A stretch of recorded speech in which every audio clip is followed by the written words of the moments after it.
Diyos ko, bakit niyo ako pinabayaan? Bakit kay layo niyo sa akin? Dumadaing ako sa hirap, ngunit hindi niyo pa rin ako tinutulungan. Diyos ko, araw-gabi tumatawag ako sa inyo, ngunit hindi niyo ako sinasagot. Kaya wala akong kapahingahan. Ngunit banal ka, at nakaluklok ka sa iyong trono, at pinupuri ng mga Israelita. Ang aming mga ninuno ay sa inyo nagtiwala, at sila'y inyong iniligtas. Tinulungan niyo sila nang sila ay tumawag sa inyo. Sila ay nagtiwala at hindi nabigo. Ako'y hinahamak at hinihiya ng mga tao. Sinasabi nila na para akong higad at hindi tao. Bawat makakita sa akin ay nangungutya, nangaasa, at iiling-iling na nagsasabi, hindi ba't nagtitiwala ka sa Panginoon? Bakit hindi kanya iniligtas? Hindi ba't nalulugod siya sa iyo? Bakit hindi kanya tinulungan? Ngunit kayo ang naglabas sa akin sa sinapupunan ng aking ina. At mula noong dumedede pa ako, iningatan niyo na ako. Mula kapanganakan ko nakadepende na ako sa inyo. At mula noon, kayo lang ang aking Diyos.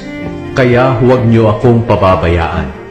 Dahil malapit nang dumating ang kaguluhan, at wala na akong ibang maaasahan. Napapaligiran ako ng maraming kaaway, na para bang mababangis na mga toro mula sa Bashan.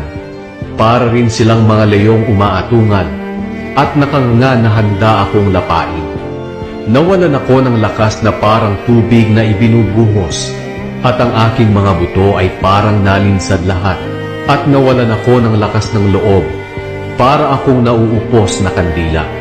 Ang aking kalakasan ay natuyo na parang tigang na lupa, at ang aking dila ay dumidikit sa aking ngalanganak. O Panginoon, pinabayaan niyo ako sa lupa na parang isang patay. Pinaligiran ako ng mga taong masama na parang mga aso, at binutasan nila ang aking mga kamay at mga paa. Naglalabasan na ang lahat ng aking mga buto, ngunit ako'y kanilang tinitingnan lamang. Ang aking mga damit ay kanilang pinaghati-hatian sa pamamagitan ng palabunutan. Ngunit kayo, Panginoon, huwag niyo akong lalayuan. Kayo ang aking kalakasan.